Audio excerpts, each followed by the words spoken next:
kakusin, welcome back to my channel. Ngayon ay may kalahating kilo akong manok dito.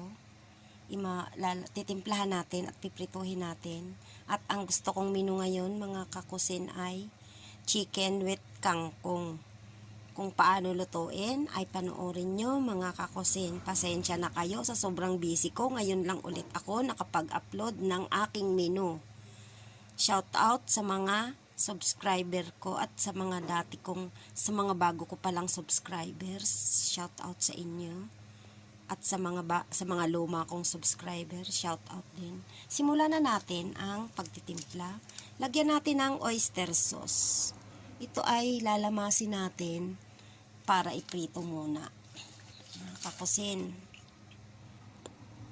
Mukhang iba pa yung boses ko kasi nagkasipon ako. Kagagaling lang niya. Yan. Tapos, konting toyo yun. Oyster sauce at saka toyo at saka konting ketchup. Yan. Paminta, mga kakusin. Yan. Seasoning.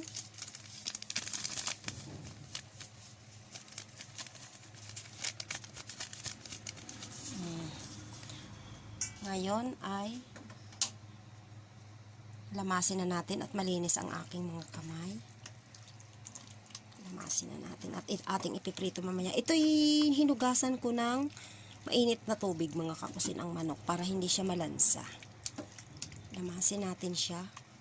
Pagkatapos nating lagyan ng konting toyo at saka oyster sauce, konting ketchup, paminta, seasoning.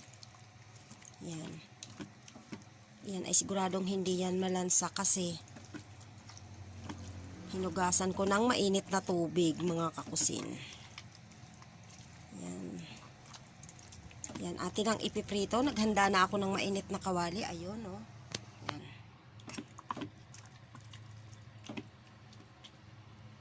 At matapos nga natin mga kakusin timplahan ang ating manok ay atin ang iprito.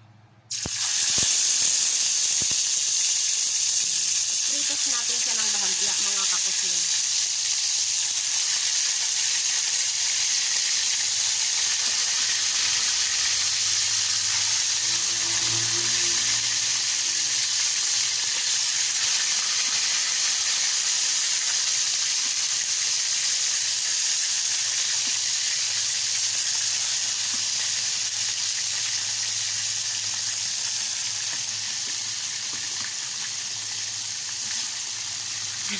Sorry na mga kakusin, ay hindi ko pala nakita. Nakatagilid na pala yung aking camera. Niyo. Ayan, iprito muna natin mga kakusin hanggang mag golden brown. Yan. At ganyan na nga mga kakusin yung pinirito nating manok kanina. Ganito lang ang kulay mga kakusin. Pwede na nating hanguin to at naprito na natin ang bahagya. Yan, pwede na natin itong kunin mga kakusin. Kasi lulutuin pa naman natin ulit yan. Igigisa natin ulit yan sa kangkong. Pasensya na kayo mga kakusin sa mga nag-aabang dyan palagi sa aking mga niluluto. Ay matagal po akong hindi nakapag-upload. Siguro mga 2 weeks siguro kasi busy ako mga kakusin. Nako, pasensya na kayo. Pero hindi ko pwedeng hindi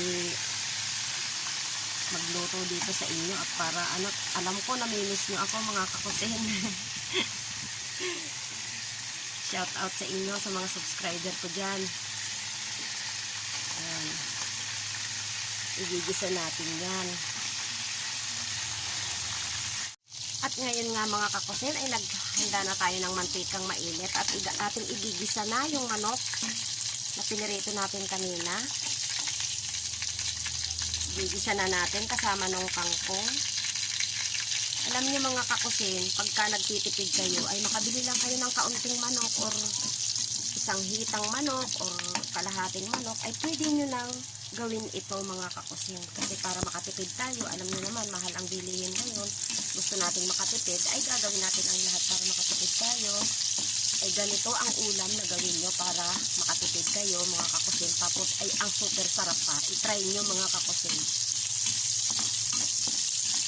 Masarap na, mura pa, makakatipid kayo. Ang mura ng kangkong, halagang 10 piso, ay may healthy food na kayo.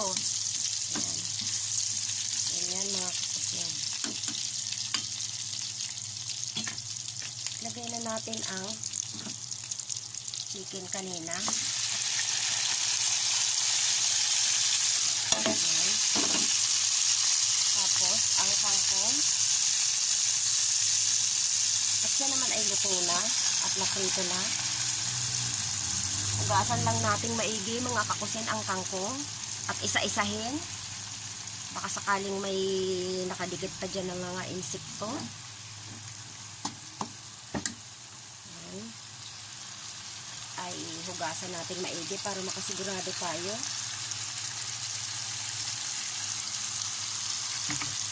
Lagyan natin ng kaunting tubig. Ang kanyang katas din kanina para may lasa. Dagdagan natin ng konting toyo. Konting paminta ulit. Tapos konting oyster sauce ulit. Ayan. At mamaya pag malapit na siyang hanguin at maluluto na mga kakusin ay lagyan natin ng 2 kutsarang suka. Kahit anong suka lang. Lagyan ulit natin ng konting seasoning para yung gulay ay magkalasa.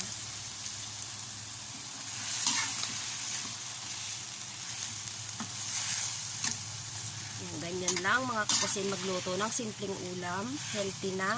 Makatipid ka pa.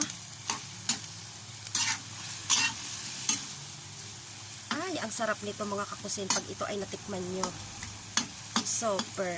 Kulang ang kanin na isang kaldero. Ayan. Ating takpan muna mga kakusin at nang maluto ang kangkong. Para makuluan siyang maigi.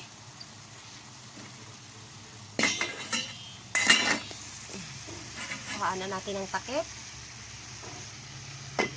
At makalipas ang 5 minuto mga kakusin ay buksan na natin at timplahan natin ng kunting sopa. Ayan na siya mga kakusin. Ayan, super sarap. Lagyan natin ng 1 kutsarang soka.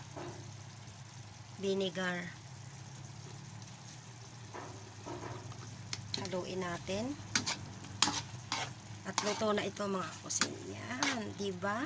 Ang sarap ng hitsura niya mga kakusin. Oh. Yummy.